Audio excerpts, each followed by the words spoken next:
जय हिंद दोस्तों, कैसे हैं आप? उम्मीद करते हैं आप अच्छे होंगे। दोस्तों, आज हम देखेंगे भारत की सामान्य जानकारियां जो परीक्षाओं में अक्सर पूछे जाते हैं, यहां से प्रश्न बनते हैं। तो आज हम भारत की सामान्य परिचय के बारे में देखेंगे और उसको समझने का प्रयास करेंगे। ठीक है दोस्तों, तो आइए हम शुरू करते हैं। वीडियो शुरू करने से पहले आपसे एक रिक्वेस्ट है कि अगर वीडियो पसंद आएगी तो आप शेयर और सब्सक्राइब कीजिएगा दोस्तों। ठीक है, इसके बाद आइए हम शुरू करते हैं। दोस्तों, आज जो हम लोग देखेंगे भारत के सामान्य परिचय के बारे में, तो थोड़ा देख लेते हैं कि भारत की अवस्थिति क्या है और कहाँ क्या है इसके बारे में। तो दोस्तों, आपको पता होगा, ये मैप देखिए, ये जो है वर्ल्ड ग्लोब देखिए। ग्लोब में भारत की जो अवस्थिति है, ये जो भारत है इसकी अवस्थिति, इसको ग्लोब को जो है दो पार्ट में बांटते हैं। तो एक होता है हमारा उत्तरी गोलार्ध और एक होता है दक्षिणी गोलार्ध। ठीक है दोस्तों, ऊपर वाले को इसको बोलते हैं 0 डिग्री। ठीक है, 0 डिग्री, इसको जो है भूमध्य रेखा भी कहते हैं, नहीं तो इसको इक्वेटर कहते हैं। ठीक है, यह इसको विषुवत रेखा भी कहा जाता है। ठीक है दोस्तों, तो भारत जो है हमारा, वो पूरा का पूरा जो उत्तरी गोलार्ध है ये कहते हैं। ठीक है, इसको कहते हैं, याद रखेंगे, इसको कहते हैं नॉर्थ और इसको कहते हैं साउथ पोल। ठीक है दोस्तों, साउथ पोल, नॉर्थ पोल और साउथ पोल। ठीक है दोस्तों, भारत जो हमारा है वो उत्तरी गोलार्ध में है। ठीक है, उत्तरी गोलार्ध में कहाँ है, तो इसके बारे में हम जानते हैं। भारत उत्तरी गोलार्ध में अक्षांश की दृष्टि से, ये जो हमारा ये जो लाइन है इसको हम अक्षांश बोलते हैं, और ये जो रेखा है ऐसे, इसको हम लोग देशांतर रेखा कहते हैं। ठीक है, तो अक्षांश की दृष्टि से जो है उत्तरी गोलार्ध में है। ठीक है, और देशांतरीय की दृष्टि से ये जो है पूरब में है, क्योंकि आपको पता होगा कोई भी मैप होता है तो इधर ईस्ट होता है, इधर वेस्ट होता है, इधर जो है नॉर्थ और नीचे साउथ। ठीक है दोस्तों, तो इसी क्रम में यहां आप देखेंगे तो ये जो है भारत टोटल जो है उत्तरी गोलार्ध के पूर्वी साइड है। ठीक है दोस्तों, ये पूरब है क्योंकि इधर ईस्ट है, तो ये पूरब साइड है, तो इसीलिए ये भारत जो है उत्तरी गोलार्ध के पूर्वी भाग में है। ठीक है दोस्तों, अब इसके बारे में हम जानते हैं, इसका जो अक्षांश देशांतर है, थोड़ा इस बारे में जान लेते हैं, फिर हम इसके और जानकारियां जो है उसके बारे में जानेंगे। तो भारत जो है दोस्तों, ये जो 0 डिग्री लाइन रेखा है, इसके अनुसार अगर देखें तो भारत की यहां से, ये देखिए दोस्तों, हम भारत को दिखाने का प्रयास किए हैं, आप देखेंगे ये भारत है, तो यहां से यहां तक भारत की दो भूमि है। यहां देखिए, ये जो है अंडमान निकोबार का हिस्सा है, ये ग्रेट निकोबार है दोस्तों। तो ये जो है भारत की भूमि से नीचे है, थोड़ा नीचे है। तो ये दोस्तों जो है जीरो से यहां तक देखेंगे तो ये 6 डिग्री 4 मिनट। ठीक है, भारत का जो है ये 6 डिग्री 4 मिनट जो है दोस्तों, ये नीचे का पार्ट है अंडमान निकोबार में। और सबसे उत्तरी बिंदु, ये तो दक्षिणी बिंदु हो गया, सबसे उत्तरी बिंदु देखेंगे यहां तक का, यहां तक का, तो ये जो देशांतर गुजरी है, तो यहां देखेंगे दोस्तों, तो ये 37 डिग्री 6 मिनट। ठीक है, 37 डिग्री 6 मिनट ये जो है अक्षांशीय विस्तार है भारत का, ये जो है दक्षिण से उत्तर की ओर। ठीक है दोस्तों, अब हम लोग यहां से देखते हैं ये देशांतरीय विस्तार, ये तो अक्षांशीय विस्तार हम देखे। ये अब देखते हैं एक चीज और दोस्तों, अगर मुख्य भूमि से पूछे तो भारत की मुख्य भूमि आपको पता है कि ये एरिया तमिलनाडु का है, और तमिलनाडु में ही कन्याकुमारी है। तो ये कन्याकुमारी का जो भाग है, भारत की मुख्य भूमि से 8 डिग्री 4 मिनट। ठीक है, 8 डिग्री 4 मिनट से 37 डिग्री 6 मिनट जो है, ये भारत का टोटल मुख्य भूमि का अक्षांशीय विस्तार है। ठीक है दोस्तों, अगर टोटल भूमि का पूछे तो ये जो है 6 डिग्री 4 मिनट से 37 डिग्री 6 मिनट तक। ठीक है, अब हम देखते हैं पूर्वी देशांतर और जो है पश्चिमी देशांतर। अब देशांतर देखते हैं, क्यों दोस्तों, क्योंकि आपको पता है ये जब रेखा गुजरती है तो ये देशांतर रेखा होती है। तो भारत का ये जो देशांतर, पूर्वी देशांतर है, ये दोस्तों यहाँ है अरुणाचल प्रदेश में। ठीक है, तो ये अरुणाचल प्रदेश का एरिया है। तो ये अरुणाचल प्रदेश में 68 डिग्री 7 मिनट। ठीक है, 68 डिग्री 7 मिनट से लेकर ये जो है, यहाँ देखिए, ये देशांतर जो गुजरा है, ये गुजरा है यहाँ। तो ये दोस्तों है आपका 97 डिग्री 25 मिनट, 97 डिग्री 25 मिनट। ठीक है, 97 डिग्री 25 मिनट ये भारत का जो है पश्चिमी देशांतर है। ठीक है, तो अब हम इसके बारे में जान गए। अब दोस्तों थोड़ा सा और जान जाइए इसके बारे में कि भारत जो है टोटल विश्व का जो है, याद रखिएगा, 7वां सबसे बड़ा देश है। भारत जो है टोटल विश्व में 7वां सबसे बड़ा देश है। सबसे पहला जो देश बड़ा है वो रूस है। ठीक है दोस्तों, ये यूरोप का पार्ट है, तो रूस सबसे बड़ा है। ये यूरोप का पार्ट है, ठीक है दोस्तों।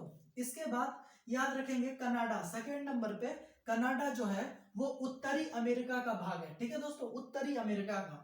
इसके बाद दोस्तों जस्ट कनाडा के नीचे जो है ये हमारा यूएसए का पार्ट है, और 3 ऊपर से आप याद रखिए। इसके बाद भारत जो है 7वें पे है, और 7वें के बाद जो है अर्जेंटीना को याद रखेंगे कि विश्व में 8वां सबसे बड़ा देश अर्जेंटीना है, ठीक है दोस्तों।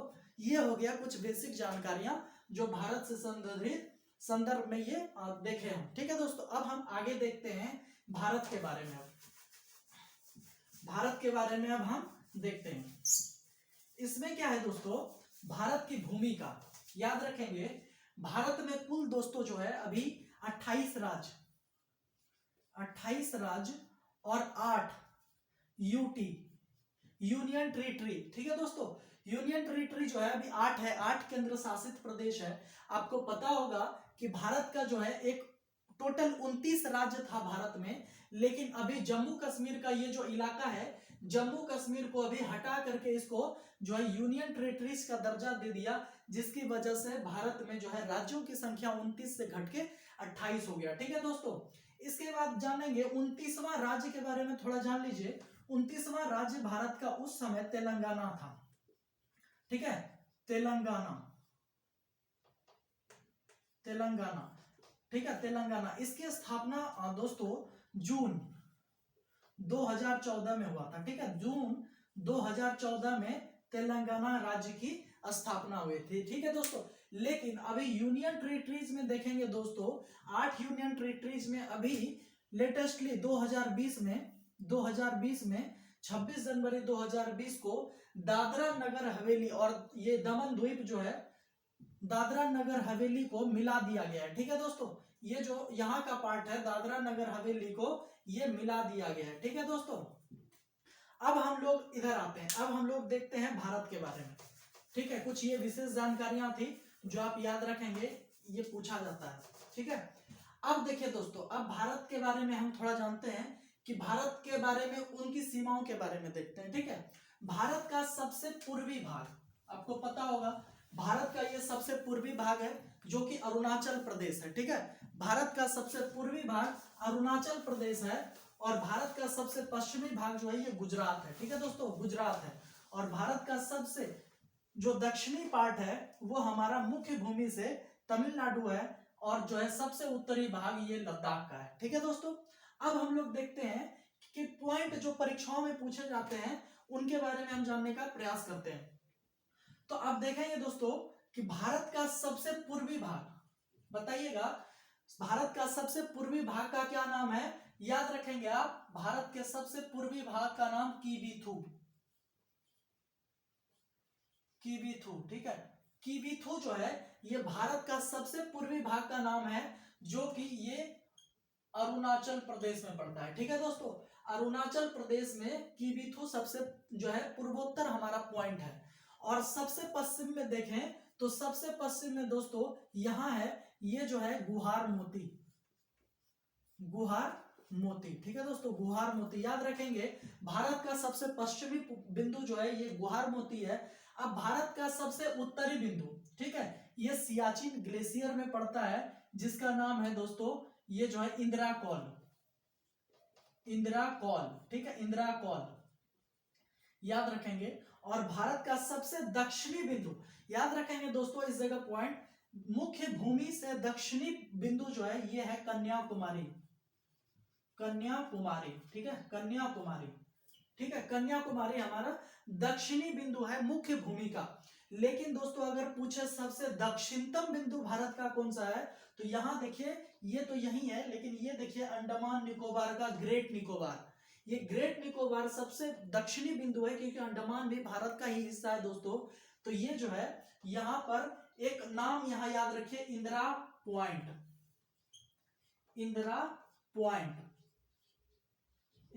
ठीक है दोस्तों, इंदिरा पॉइंट। हालांकि 2004 के सुनामी में जो है ये हट गया है, ये जो है लगभग समाप्त हो चुका है। इसका एक और नाम है एपी हेलियन, ठीक है, याद रखिएगा, इसका एक और नाम है इंदिरा पॉइंट, ठीक है दोस्तों। अब हम लोग देखते हैं थोड़ा और जानकारियां इसके बारे में। प्रश्न दोस्तों पूछा जाता है इसी दोनों में कि भारत का सबसे उत्तरी बिंदु का क्या नाम है, इंदिरा कॉल, सबसे दक्षिणतम बिंदु तो इंदिरा पॉइंट, और सबसे मुख्य भूमि का दक्षिणतम बिंदु तो कन्याकुमारी, और इसके बाद जो है सबसे पूर्वी तो कीबीथू आंध्र प्रदेश, और सबसे पश्चिमी तो गुहार मोती गुजरात। ठीक है दोस्तों, अब हम लोग कुछ और जानकारियां देखते हैं इसके बारे में। ठीक है, भारत की जो जनसंख्या है दोस्तों, ठीक है, भारत की जो जनसंख्या है वो लगभग जो है 121 करोड़ है। 2011 की जनगणना के अनुसार लगभग 121 करोड़, और ये टोटल विश्व के प्रतिशत के हिसाब से देखें तो ये 17.5% है दोस्तों। ठीक है, 17.5% जो है वो टोटल विश्व की जनसंख्या भारत की है। ठीक है, इसके बाद दोस्तों सबसे बड़ा जनसंख्या में सबसे बड़ा फर्स्ट में यूपी है। यूपी लगभग 16.5%। ठीक है, 16.5% जो है वो टोटल पूरे भारत की जनसंख्या में सबसे ज्यादा बड़ा राज्य यूपी है। दूसरे नंबर पे जो है वो महाराष्ट्र है। ठीक है, महाराष्ट्र, और तीसरा नंबर जो है वो है बिहार। ठीक है दोस्तों, बिहार। ठीक है, बिहार में टोटल याद रखिएगा बिहार से संबंधित 8.6%। ठीक है, 8.6% निवास करती है जनसंख्या भारत का, टोटल भारत का बिहार में। ठीक है दोस्तों, अब बिहार से एक चीज याद रखिए, टोटल जनसंख्या घनत्व जो है वो भारत का 382 किलोमीटर जो है पर किलोमीटर जो है पर स्क्वायर में 100 इतना में रहता है। ठीक है, 382 व्यक्ति 1 किलोमीटर में जो है भारत में निवास करती है, जिसको जनसंख्या घनत्व कहते हैं। और टोटल पूरे टोटल भारत में सबसे ज्यादा जनसंख्या घनत्व जो है वो बिहार में है दोस्तों। ठीक है, सबसे ज्यादा जनसंख्या घनत्व बिहार में है। याद रखेंगे 1106 व्यक्ति जो है प्रति किलोमीटर रहता है। 1106 व्यक्ति प्रति किलोमीटर जो है बिहार में रहती हैं दोस्तों। ठीक है, इसके बाद पश्चिम बंगाल में। ठीक है, अब हम लोग कुछ और जानकारियां देखते हैं इसके बारे में। अब दोस्तों एक चीज और जानिए आप ये कि अब जो है टोटल, अब हम लोग एरिया देखते हैं। टोटल एरिया जो है वो पूरे भारत का 32,87,263 किलोमीटर है। ठीक है, 263 किलोमीटर है, 32,87,263 किलोमीटर, और टोटल विश्व का 2.4, याद रखिएगा 2.4% जो है वो टोटल विश्व का एरिया है जो भारत का है। ठीक है दोस्तों, ठीक है, टोटल का 2.4, लेकिन जनसंख्या कितना निवास करती है पूरे विश्व का दूसरा, क्योंकि पहला तो जनसंख्या में चीन है, दूसरा जो है भारत है, लेकिन भारत के पास भूमि कितना है मात्र 2.4% पे ही इतनी हमारी जो है आबादी रहती है, लगभग 121 करोड़। ठीक है, वो तो अब और बढ़ जाएगी क्योंकि 2021 की जनगणना अभी अपडेट नहीं हुई है दोस्तों। ठीक है, अब हम लोग कुछ और जानकारियां देखते हैं इसके बारे में जो पूछा जाता है। ठीक है, अब देखिए दोस्तों एक चीज और जानिए, भारत का जो लंबाई और चौड़ाई है इसके बारे में भी जानिए। भारत की जो लंबाई है पूरब से पश्चिम, पश्चिम से पूरब, और इसके बाद जो है उत्तर से दक्षिण। ठीक है, उत्तर से दक्षिण जो लंबाई है इसके बारे में जानिए। पूरब और पश्चिम के बीच दोस्तों इसकी जो लंबाई है ये 2933 किलोमीटर ये है। ठीक है, 2933 किलोमीटर जो है पूरब से पश्चिम लंबाई है भारत की, और उत्तर से दक्षिण दोस्तों 3214 किलोमीटर है। ठीक है, 3214 उत्तर से दक्षिण, जो कि हमारा यहां से लेकर सियाचिन से लेकर हमारा कन्याकुमारी तक का हिस्सा है। इसके बाद यहां से दोस्तों आंध्र प्रदेश के कीबीथू से गुहार मोती तक जो है हमारा 2933 किलोमीटर है। ठीक है दोस्तों, ये हो गया हमारा एरिया। ठीक है, अब हम लोग देखते हैं एक दो चीज और इसमें दोस्तों। हम लोग देखेंगे कि भारत से जो है एक रेखा गुजरती है, उसका नाम दोस्तों, एक रेखा गुजरती है भारत से जिसका नाम है 23.5 डिग्री रेखा। 23.5 डिग्री। ठीक है, 23.5 डिग्री गुजरती है, जो कि आपको नाम पता होगा। ये जो है बीचों बीच, भारत के लगभग बीचों बीच, भारत के बीचों बीच से गुजरती है। और ये जो है एरिया दोस्तों ये क्या कहलाती है, ये जो नाम है क्या कहलाती है, कर्क रेखा। भारत के कुल 8 राज्यों से जो है कर्क रेखा गुजरती है, जो बीचों बीच भारत से गुजरती है 23.5 डिग्री रेखा। इसमें दोस्तों कौन कौन सा राज्य है याद रखेंगे आप क्रम से इधर से। पहला तो है गुजरात, ठीक है, दूसरा है राजस्थान, फिर है दोस्तों मध्य प्रदेश, ठीक है, मध्य प्रदेश, इसके बाद छत्तीसगढ़, फिर जो है झारखंड, इसके बाद दोस्तों ये जो है, इसके बाद वेस्ट बंगाल, और फिर जो है दोस्तों त्रिपुरा, और फिर जो है मिजोरम। ठीक है, देख लीजिए 1 2 3 4 5 6 7 8। ठीक है दोस्तों, याद रखेंगे ये 8 राज्यों से होकर कर्क रेखा गुजरती है। याद रखिएगा क्रम, गुजरात, राजस्थान, मध्य प्रदेश, छत्तीसगढ़, झारखंड, वेस्ट बंगाल, त्रिपुरा और मिजोरम। ठीक है दोस्तों, अब ये हो गया क्रम पूछा जाता है। पूर्व से पश्चिम पूछे तो मिजोरम, त्रिपुरा, वेस्ट बंगाल, झारखंड, छत्तीसगढ़, मध्य प्रदेश, राजस्थान और गुजरात। पूरब से पश्चिम और जो है पश्चिम से पूरब, दोनों आप याद रखेंगे। ठीक है दोस्तों, ये जो है टोटल 8 राज्यों से होकर गुजरती है। इसमें आप देखे होंगे, ये हो गया दोस्तों कर्क रेखा। अब एक चीज और देखिए दोस्तों, मकर रेखा क्यों नहीं गुजरती है? क्योंकि आपको हम बताए कि टोटल भारत जो है वो टोटल उत्तरी गोलार्ध में ही बसा हुआ है। पूरा इंडिया जो है उत्तरी गोलार्ध में ही है, इसीलिए ये कर्क रेखा यहीं से गुजरती है। और मकर रेखा जो है यहाँ से दोस्तों, तो ये उत्तरी गोलार्ध में ही है, इसलिए मकर रेखा यहाँ से नहीं गुजरती है। अब आइए इधर, अब हम लोग देखते हैं दूसरे चीजों को। ये तो हो गया कर्क रेखा। अब मकर रेखा दोस्तों ये नहीं गुजरती है यहाँ से। अब हम लोग देखते हैं टाइम जोन के बारे में, जो कि हमारा निर्धारण कौन करता है? देशांतर। कौन करता है? देशांतर। तो भारत जो है वो कितने डिग्री देशांतर पे है? 82.5 डिग्री। 82.5 डिग्री पूर्वी देशांतर। ठीक है, पूर्वी देशांतर 82.5 डिग्री पूर्वी देशांतर में भारत का जो है समय को इसको रखा गया है। ठीक है, 82.5 डिग्री पूर्वी देशांतर। तो इसका ये कहां से गुजरती है दोस्तों? तो ये भारत के 5 राज्यों से लगभग गुजरती है। ठीक है, भारत के 5 राज्यों से गुजरती है। आप मोटा मोटी समझिएगा। सबसे पहले जो है यूपी, फिर मध्य प्रदेश, फिर जो है दोस्तों छत्तीसगढ़, फिर उड़ीसा, ठीक है, फिर आंध्र प्रदेश। ये 5 राज्य आप याद रखेंगे ऊपर से नीचे। सबसे पहले उत्तर प्रदेश, मध्य प्रदेश, छत्तीसगढ़, उड़ीसा और आंध्र प्रदेश। दोस्तों यही जो है 5 राज्य से जो है ये गुजरती है। इसका कारण क्यों हुआ कि 82.5 डिग्री को ही माना गया? दोस्तों कारण ये था कि हमारा जो आंध्र प्रदेश है सबसे पूर्वी भाग, और ये गुजरात है, इस दोनों के बीच अगर यहाँ 7 बजता था तो यहाँ 9 बजता था। ठीक है दोस्तों, कारण ये है कि इन दोनों के बीच 2 घंटे का टाइम अंतर हो गया था। इसीलिए पूरे भारत के समय को एक जैसा औसतन मापने के लिए एक लाइन को तय किया गया, जो कि हमारा 82.5 डिग्री पूर्वी देशांतर था। और ये दोस्तों याद रखिएगा, ये जो गुजरता है ये इलाहाबाद के नैनी से इसको बीच में काटा जाता है। ठीक है, यहीं से हमारा मापा गया है, यहीं के टाइम के अनुसार पूरे भारत के टाइम को मापा गया है इलाहाबाद का नैनी से। नैनी से याद रखेंगे दोस्तों, यहीं पर पहली बार 1911 में हवाई डाक टिकट भारत की पहली चलाई गई थी इलाहाबाद से नैनी के बीच। ठीक है दोस्तों, तो ये याद रखिए आप 5 राज्यों से गुजरती है। ठीक है, अब हम लोग देखते हैं कुछ और चीजों को। अब हम लोग देखते हैं कुछ और चीजों को इससे संबंधित। अब दोस्तों देखिए कि भारत का जो मुख्य भूमि है, ठीक है, मुख्य भूमि है वो किन किन राज्यों से तो हो गया। एक चीज बता दीजिए इस जगह कि जो है 2 ऐसा राज्य है जिसकी सीमा 2 जैसे 3 देशों से लगती है। 3 देशों से लगने वाला जो सीमा है वो जो है कौन कौन सा है? सबसे पहले ये देखिए, ये जो है ना ये सिक्किम है, सिक्किम। ठीक है दोस्तों, सिक्किम से इधर देखिएगा तो नेपाल है, ये सिक्किम से पहले नेपाल है, फिर यहाँ भूटान है और यहाँ जो है चीन है। ठीक है, चीन है, तिब्बत का हिस्सा है।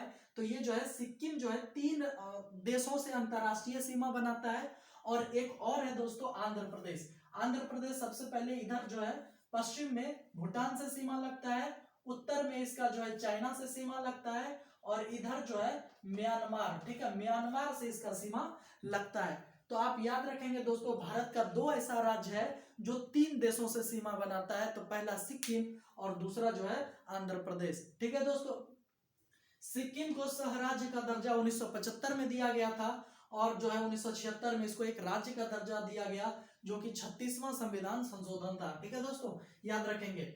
इसके बाद यहाँ के जो शासक हुआ करता था उनको, उनके शासक को चोंगियान कहा जाता था, चोंगियान। ठीक है। इसके बाद अब आइए दोस्तों, अब हम लोग और जानते हैं कुछ और। इसमें दोस्तों सबसे बड़ा देखिए कि इसमें भारत से सीमा साझा करने वाला सबसे बड़ा राज्य कौन सा है। तो दोस्तों याद रखिएगा, यहां देखिए बांग्लादेश, ठीक है, बांग्लादेश ये जो है भारत से सबसे ज्यादा सीमा साझा करता है। भारत से सबसे ज्यादा सीमा साझा करने वाला जो देश है वो है बांग्लादेश। तो कितना करता है दोस्तों, तो बांग्लादेश जो है याद रखिए औसतन ये 4096 किलोमीटर, ठीक है, 4096 किलोमीटर जो है वो बांग्लादेश भारत की सीमा को टच करता है, ठीक है। और ये सबसे ज्यादा बड़ा, एक नंबर पे भारत में समय सीमा जो है, सीमा टच करने वाला बांग्लादेश एक नंबर पे है। इसके बाद दोस्तों चीन है जो 3800 लगभग सीमा साझा करता है। और सबसे छोटा दोस्तों याद रखेंगे ये है हमारा अफगानिस्तान का पार्ट, ठीक है, अफगानिस्तान ये दोस्तों 106 किलोमीटर, ठीक है, 106 किलोमीटर जो है सबसे कम सीमा साझा करने वाला भारत का अंतरराष्ट्रीय देश वो है अफगानिस्तान दोस्तों, ठीक है। बांग्लादेश से एक चीज और पूछा जाता है कि बांग्लादेश से सबसे ज्यादा सीमा साझा करने वाला राज्य कौन सा है। तो याद रखेंगे ये जो है यहां से यहां तक देखिएगा, ये जो है पड़ जाता है वेस्ट बंगाल। वेस्ट बंगाल जो है सबसे ज्यादा सीमा साझा करने वाला ये जो है राज्य है बांग्लादेश से। बांग्लादेश और चीन इन दोनों से भारत का सीमा साझा 5 राज्य करता है दोस्तों, ठीक है, 5 राज्य जो है सीमा साझा करता है बांग्लादेश से भी और चीन से भी, ठीक है। अब हम लोग आते हैं कुछ और चीजों के बारे में। एक चीज और जान लीजिए इसी जगह बांग्लादेश के बारे में। तो बांग्लादेश के पास एक दोस्तों एक ये है, एक राज्य है जिसका नाम है त्रिपुरा, ठीक है दोस्तों, त्रिपुरा, ठीक है। त्रिपुरा दोस्तों एक ऐसा एकमात्र राज्य है जो तीनों ओर से घिरा हुआ है। और वो जो घिरा हुआ है ये दोस्तों बांग्लादेश से ही घिरा हुआ है। पूछा जाता है कि किस किस तरफ से घिरा हुआ है। तो याद रखेंगे इधर जो है बांग्लादेश से पूरब की ओर छोड़ के दक्षिण, उत्तर, ठीक है, उत्तर और पश्चिम, ठीक है, वेस्ट, ये तीनों जो है इन 3 जगहों से सीमा जो है ये लगता है किससे, बांग्लादेश से, सिर्फ पूरब को छोड़ के, ठीक है दोस्तों, सिर्फ पूरब को छोड़ के। अब एक चीज और जान लीजिए, आंध्र प्रदेश से सीमा साझा करने वाला सबसे बड़ा जो है देश म्यांमार है। म्यांमार जो है दोस्तों, म्यांमार की सीमा सबसे ज्यादा आंध्र प्रदेश को लगती है, लगभग 520 किलोमीटर, ठीक है, 520 किलोमीटर जो है वो आंध्र प्रदेश, अरुणाचल प्रदेश से सीमा साझा करता है म्यांमार, ठीक है। लेकिन आपको लगता होगा कि ये तो मिजोरम है इस जगह, तो मिजोरम भी तो करता होगा। जी हाँ दोस्तों, 510 ही करता है, ये याद रखेंगे, कंफ्यूज मत कीजिएगा, 510 किलोमीटर ही मिजोरम करता है, लेकिन ये अरुणाचल प्रदेश 520 किलोमीटर करता है म्यांमार से। म्यांमार जो है आप याद रखेंगे, म्यांमार एक में एक नदी बहती है, जैसे यहाँ गंगा बहती है, वहां एक इरावदी नदी बहती है जिसको वहां की गंगा कहा जाता है, ठीक है, म्यांमार। और म्यांमार और भारत के बीच सीमा निर्धारण एक पर्वत करता है जिसका नाम है अरायकोमा पर्वत, ठीक है, अरायकोमा पर्वत जो है भारत और म्यांमार के बीच सीमा का निर्धारण करती है, ठीक है दोस्तों। अब हम लोग कुछ सीमा निर्धारण में इधर उत्तर ऊपर का देख लेते हैं। ये दोस्तों ये जो है ये क्या है, हमारा एवरेस्ट है, हिमालय है। हिमालय जो है ये उत्तरी सीमा जो है करती है, और इसी में उत्तर में ये है हिमालय, और इसको जो है नेपाल में सागर माथा कहा जाता है, ठीक है, सागर माथा कहा जाता है इसको नेपाल में हिमालय को। हिमालय की सबसे ऊंची चोटी जो है माउंट एवरेस्ट है, 8848 जो है मीटर इसकी हाइट है। अभी जो है 0.48 बढ़ गया है, अभी इसका लेटेस्ट डेटा के अनुसार ये बढ़ चुका है, ठीक है दोस्तों, 48 हो गया है। इसके बाद दोस्तों इधर आते हैं तो पाकिस्तान, ये जो एरिया है ये पाकिस्तान का है। पाकिस्तान से दोस्तों याद रखिएगा भारत और पाकिस्तान के बीच 1947 में सीमा रेखा का निर्धारण किया गया था, जो हम आपको बताए भी थे कि सिरिल रेडक्लिफ आयोग की अध्यक्षता में भारत और पाकिस्तान के बीच सीमा का निर्धारण किया गया था, जो 1947 में हुआ था, जिसका नाम था रेडक्लिफ आयोग, ठीक है, रेडक्लिफ आयोग भारत और पाकिस्तान के बीच सीमा का निर्धारण करती है। और यहां देखेंगे दोस्तों इस जगह भारत और अफगानिस्तान के बीच, ठीक है, भारत और अफगानिस्तान के बीच ड्यूरेंट रेखा का निर्माण होता है, मार्टिन ड्यूरेंट के नेतृत्व में जो है भारत और अफगानिस्तान के बीच सीमा का निर्धारण किया गया था।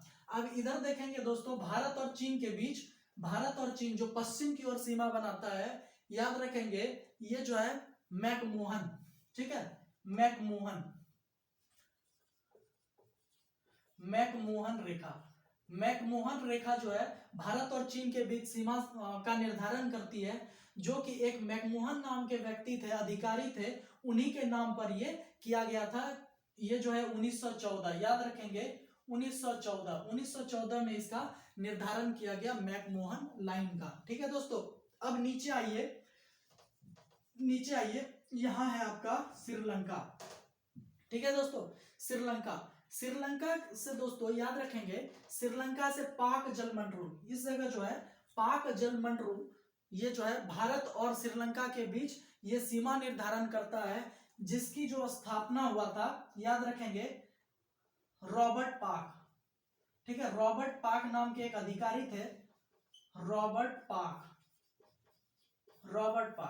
ये रॉबर्ट पाक 1764-65 के आसपास ही यहाँ के जो ब्रिटिश के गवर्नर थे मद्रास के, तो इन्हीं के नाम पर जो है ये रखा गया था, रॉबर्ट पाक के ही नाम पे भारत और श्रीलंका के बीच जो है ये रखा गया था पाक जलमंडल का नाम। ठीक है दोस्तों, ये जो है रखा गया।